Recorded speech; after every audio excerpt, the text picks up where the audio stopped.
दिल्ली वासियों और सभी रोनी कोट बार स्टेशन के कानूनी अधिवक्ताओं, आज हम आपके सामने चर्चा करेंगे 15 अगस्त 2020 को स्वतंत्रता दिवस, जहाँ की 74th स्वतंत्रता दिवस है। आज हम आपके सामने चर्चा करेंगे रानीबाग थाने के additional SHO L Saini, Lakshmi Narayan Saini ji का नाम है। 24/1/18 को पूरी प्लान रेखी करके रानीबाग थाना ने ऋषि नगर एक स्थित मकान के ऊपर डकैती डाली, अपहरण किए, कई तरह के क्रिमिनल ऑफेंस किए, जिसके बाद 17 पीसीआर कॉल्स हुई। विक्टिम परिवार रानीबाग थाने गया और 1:13 पे पहली 100 नंबर की कॉल करी विक्टिम ने। उसके बाद 1:14 पर कॉल करी। बौखलाहट के अंदर पुलिस वालों की जब चोरी पकड़ी गई, जबरदस्ती 5 पुलिसकर्मी घर में घुसे, जिसमें कांस्टेबल प्रवीण यादव प्रमुख था।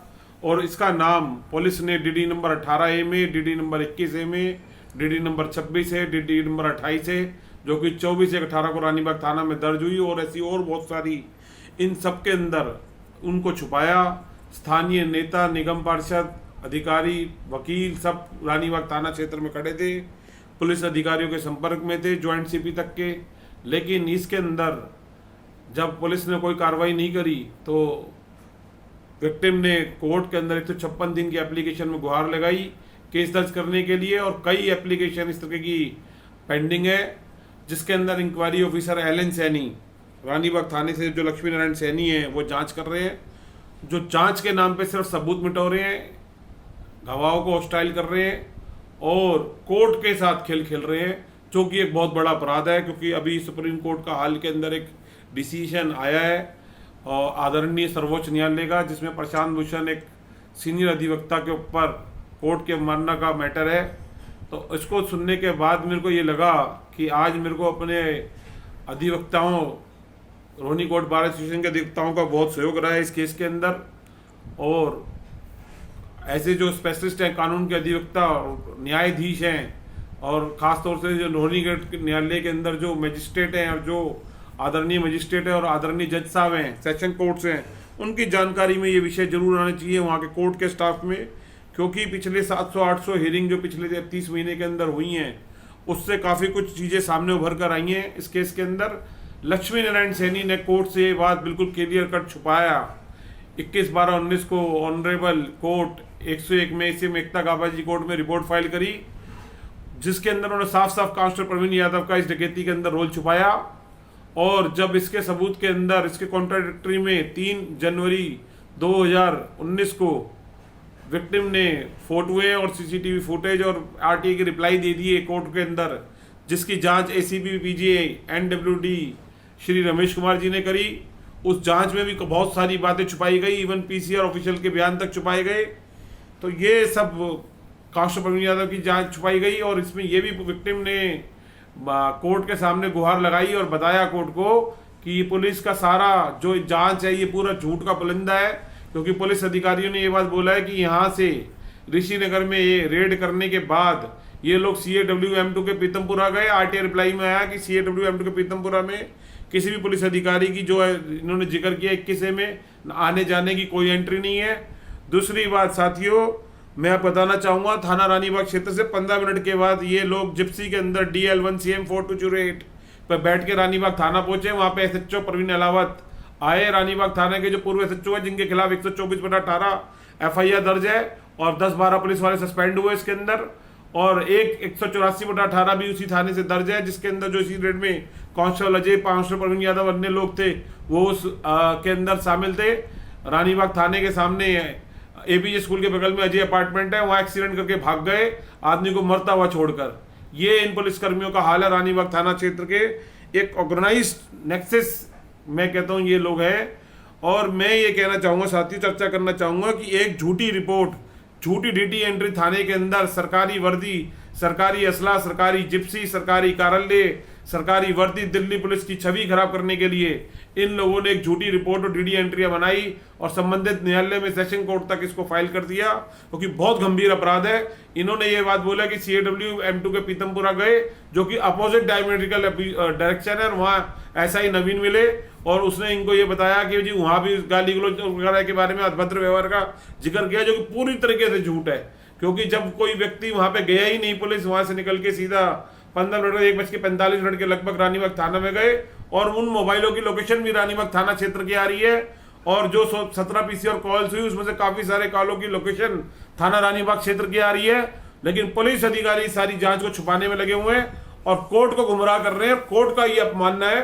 सीधी सीधी मैं चाहता हूं कि कोर्ट इनके खिलाफ 340 सीआरपीसी में रीड विद 191 से लेकर 195 तक में आईपीसी के कई सेक्शन है और एलन सैनी के खिलाफ 201, 120, 34, 167 आईपीसी में और कई अन्य धाराओं के अंदर इनके खिलाफ आईपीसी, सीपीसी, सीआरपीसी में मुकदमा दर्ज करे। झूठी डीडी एंट्री थाने बनाई गई, झूठी एफआईआर दर्ज करी गई, झूठी जांच रिपोर्ट इन्होंने थाने में कोर्ट के अंदर दी। ये एक बहुत बड़ा अपराध है। किसी आदमी के परिवार के खिलाफ जिंदगी खराब करके और जेल में मरवाने का इनका प्रयास है और इसका स्पष्ट कारण जो है आने वाली शब्दावली में हम खोलेंगे। आज 74वां साल है, 74वां दिवस है स्वतंत्रता दिवस का देश का, जहां आज हमारे देश के प्रधानमंत्री नरेंद्र मोदी जी ने रिकॉर्ड तोड़ा है। गैर कांग्रेसी 7वीं बार पीएम बने हैं गैर कांग्रेस सरकार के। ऐसे में मेरी आज उनसे ये उम्मीद है, गृह मंत्री अमित शाह जी से भी और दिल्ली के पुलिस कमिश्नर श्री सचिदानंद श्रीवास्तव जी से और इस देश की सबसे महामहिम सर्वोच्च न्यायालय से, आदरणीय उच्च न्यायालय से, रोहिणी कोर्ट की डिस्ट्रिक्ट एंड सेशन जज नॉर्थ वेस्ट और संबंधित सभी न्यायाधीश और न्यायालय और मजिस्ट्रेटों से कि वो अब संज्ञान लें सीपीसी 151 के अंदर और अन्य धाराओं में कि किस लिए इन्होंने झूठी डीडी एंट्री मेंटेन करी। और दिल्ली पुलिस के कमिश्नर से भी मेरी ये गुजारिश है और झूठी जांच रिपोर्ट बनाई, झूठी एफआईआर बनाई एक परिवार का जीवन खराब करने के लिए। इनके खिलाफ सख्त सख्त धाराओं में केस करे। ये बात शब्दावली में स्पष्ट ओथ के साथ कह रहा हूं। अगर ये बात झूठी पाई जाती है तो जो न्यायालय मेरे को सजा देगा मैं भुगतने को तैयार हूं। लेकिन कोर्ट को ये गुमराह कर रहे हैं, 30 महीने से ज्यादा सारे एविडेंस नष्ट करते आ रहे हैं। ये बात मैं आज इस शब्दावली के माध्यम से रोहिणी कोर्ट बार एसोसिएशन के सभी अधिवक्ताओं की जानकारी में लाना चाहता हूं। सभी कानूनी वहाँ के जो न्यायाधीश बैठे हैं जो कि गॉड ऑफ द अर्थ होते हैं उनके जानकारी में लाना चाहता हूँ। पब्लिक प्रोसिक्यूटर्स की जानकारी में लाना चाहता हूँ। जो वहाँ का कोर्ट का स्टाफ है उनकी जानकारी में लाना चाहता हूँ। जनता के बीच में लाना चाहता हूँ क्योंकि 30 महीने तक कोई कार्रवाई नहीं हुई और ये पुलिस वाले जांच को गुमराह कर रहे हैं, कोर्ट को गुमराह कर रहे हैं। तब आज मैं ये सुन के आज ये शब्दावली आपके साथ शेयर कर रहा हूँ। और मैं ये भी चाहूंगा कि इन पुलिस अधिकारियों के रानीबाग थाना क्षेत्र में जितने पुलिसकर्मी हैं 2009 से लेके अब तक उनके खिलाफ कितनी कंप्लेंट आई, उनके खिलाफ कितनों के अंदर इनको लाइन आज सस्पेंड हुए और क्या कारण था। 124/18 इनके खिलाफ इसी थाने में दर्ज है और इसी कोर्ट के अंदर पेंडिंग है न्यायालय के अंदर। और 184/18 जहां पे इसमें स्पष्ट तौर पे जब कंप्लेंट आरटी और वीडियो के प्रूफ दे दिए गए तब इन पुलिसकर्मियों ने माना कि जी हम एक्सीडेंट करके भाग गए थे, जबकि ये लोगों ने शराब पी रखी थी और उससे बचने के लिए ये 24 घंटे के बाद इन्होंने वहां पे वो किया, कोर्ट के अंदर रानीबाग थाना क्षेत्र में रिपोर्ट किया। और रानीबाग थाना क्षेत्र के बैरक में एक व्यक्ति इसमें से रहता था। बड़ा गंभीर विषय है ये। और इसी के शब्दावली के साथ मैं चाहूंगा कि संबंधित सभी अधिवक्ता, न्यायाधीश, पब्लिक प्रोसिक्यूटर्स, जनप्रतिनिधि, सोशल वर्कर, आरडब्ल्यू रिप्रेजेंटेटिव, जितने भी आदमी इसके अंदर कानून से संबंधित हैं और कोर्ट का स्टाफ अपना इसके अंदर जो भी मदद हो सकती है वो विक्टिम परिवार की करें। फिलहाल ये मुकदमा 107 नंबर न्यायालय के अंदर रोहिणी कोर्ट में आदरणीय जज साहब सुशील कुमार जी कोर्ट में लंबित है। और मैं ये चाहूँगा और उनसे पूरी अपेक्षा है कि वो इस बात को सुनेंगे और ज़रूर प्रयास करेंगे। और मैं प्रयास करूँगा कि ये वीडियो उनके स्टाफ तक पहुँचाने की, ताकि आदरणीय जज साहब तक भी ये बात पहुँच सके। और आदरणीय सर्वोच्च न्यायालय से भी मेरे ये कि वो जिस भी धारा में जिसके, क्योंकि आर्टिकल 227 के अंदर भी कोर्ट उच्च न्यायालय इसमें एक्शन ले सकती है। मेरा उनसे भी ये गुजारिश है, मैं प्रयास करूँगा कोर्ट के न्यायाधीश तक ये बात पहुँचे। और मैं सभी न्यायाधीशों का नमन करता हूँ, सभी अधिवक्ताओं को नमन करता हूँ, सभी पब्लिक को नमन करता हूँ, साथ ही सभी कोर्ट स्टाफ को नमन करता हूँ। जय हिंद, जय भारत, जस्टिस क्रांति।